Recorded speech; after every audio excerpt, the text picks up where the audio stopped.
I just nailed the last joist in place, and man, it is looking good. I'm gonna get the rest of these boards and just throw them up there. Make a temporary floor.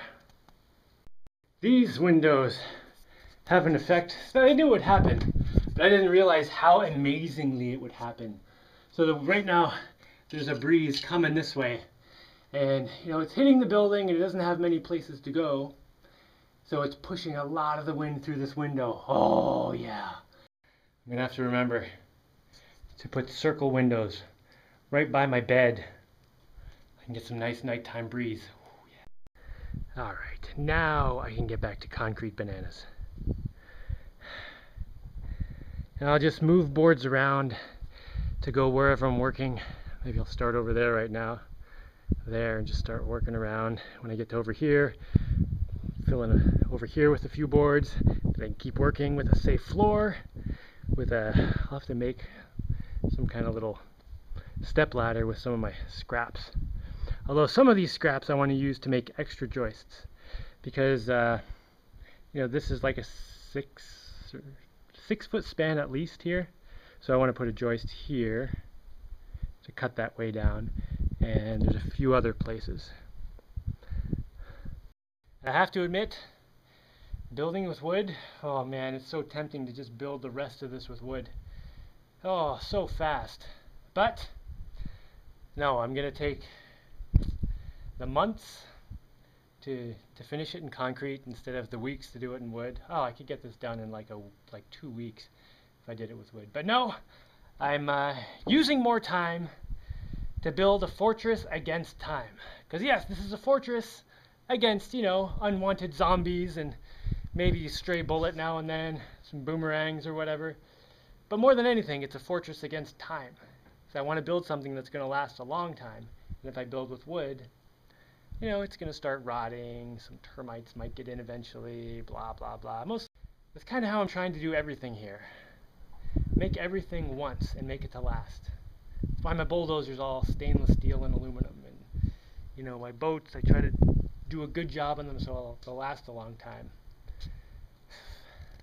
I'm getting out of here for today, but before I go, I'm propping up my boards just in case it rains. I don't want them laying flat and then having a little water space in there. So this way if it rains, it'll dry out. Oh, this has to be the coolest part of this though. Literally, it's so cool in here. Like the temperature's got to be a few degrees cooler than anywhere else around. Oh, so nice. I think I'm going to hang out down here a lot. And then it's got, the wind changed. It's got the wind blowing through the window right there. Oh, I wonder if it's getting any cooling effect from the pressurization. Probably not. I haven't actually done the math. But it should have some tiny minuscule effect. Has anyone done the math on that? Like if you have a building with a window and the wind comes and hits the building and becomes slightly pressurized, which, when it increases the pressure, it increases the temperature. And then since it's hotter than the surrounding air, some of that heat will dissipate. And then the air will move along, and when it hits a window, a hole, it can blow through and it loses that pressure it had, which brings the temperature back down. But since it lost some of its temperature, it would bring it down cooler. So you'd actually get colder air coming in than is outside.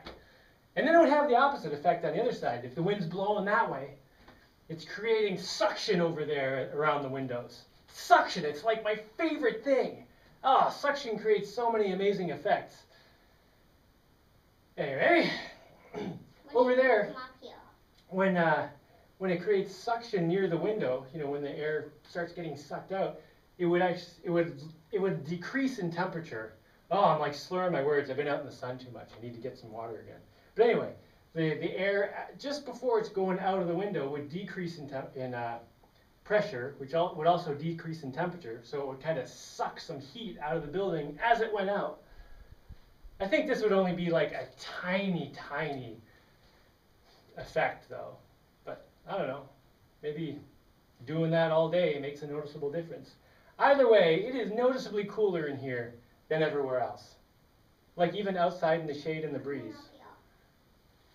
So my plan with these boards is to use them as a temporary floor, but I ordered other boards to use as the permanent floor. Where can it go? So, because these might get some concrete drips on them. I'll I'll try to put something down and not get concrete all over them, but they're going to end up with concrete on them. So they'll just become my construction boards.